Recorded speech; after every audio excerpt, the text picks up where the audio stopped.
Jake Eisenberg joined by Maryland head coach John Szefc. We're previewing the 2016 Terps baseball season. Gets started Friday night in Tuscaloosa, Alabama. First thing, Coach, you're entering your fourth season here with the Terps, back-to-back super regionals. How have you kind of grown this program over your time here? Well, I think it's just been we've been lucky enough to keep our coaching staff intact, so we haven't had any turnover there.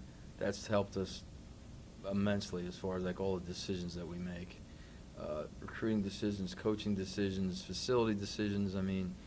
It's one after another. Without when you've been working with the same guys for 4 years, and they have a feel for what they're doing, a good feel, it allows, plans to work out, to emerge and work out. And then, from there, it's one player at a time, basically, getting one correct player at a time to, as far as developing, in the recruiting process. Then once they get in here, developing them.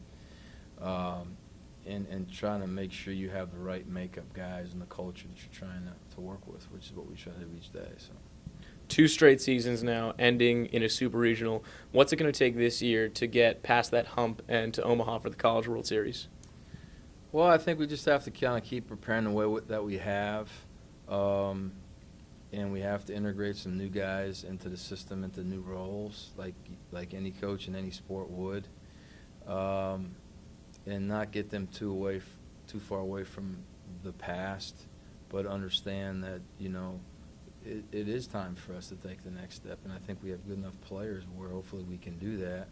It's just a matter of some new guys filling new roles, and being able to be successful in those roles to help us get past that little bit of a hump that we've run into.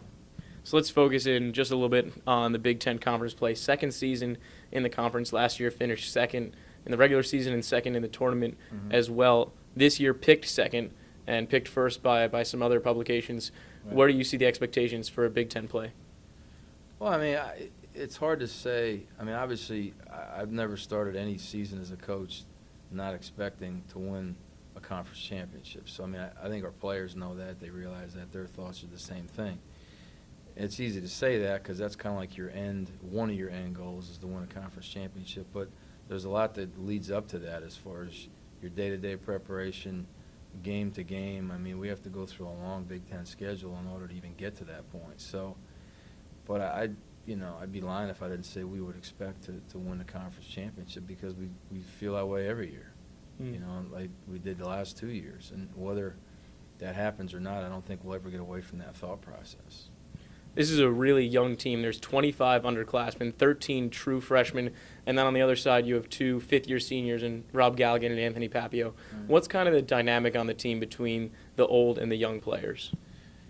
Well, I think the old guys have done a good job of bringing the younger guys along. The younger guys know that we have a lot of, high bars set, and that once we get into the season and get the games going, the whole, I think, young thing pretty much goes out the window. If you're going to be good, your young players have got to be good and they got to make an impact.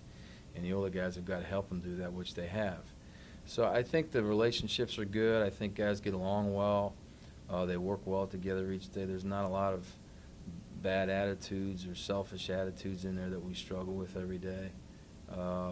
It's knock on wood, kind of an easier group to deal with, maybe even than it has been the last few years.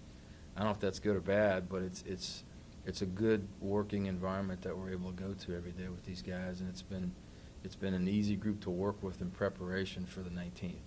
And with this large group of young players, who have you seen in the fall and early this spring that's really stood out to you that might make an immediate impact? If I was going to take maybe one guy on the offensive side, one guy on the defensive side, I probably would, Nick Dunn is a young hitter, Pennsylvania kid. Quality defensive second baseman, very polished hitter. On the pitching side, a guy that's really emerged from the fall that's really had a very good preseason is Hunter Parsons. We have that's just picking 2 guys. We have guys like Murphy and Ink and Sorrells and AJ Lee. We have a lot of guys that can really make an impact. But if I were going to pick those 2, I could pick those 2. I could pick another 2. I could pick another 2. But those, if I was going to pick 2, they'd probably be the ones I'd pick. as far as how well they've played just in the last 3 weeks in the preseason consistently. Just 3 guys on the entire team that have experienced a season of Maryland baseball that didn't result in a super regional run. This year, the Terps will try and get past that and head to Omaha for the College World Series for the first time in program history. Maryland coach John Szefc, the season gets underway this Friday night. You can catch all the broadcasts live, MarylandBaseballNetwork.com, or follow live updates on Twitter at MDBaseballNet.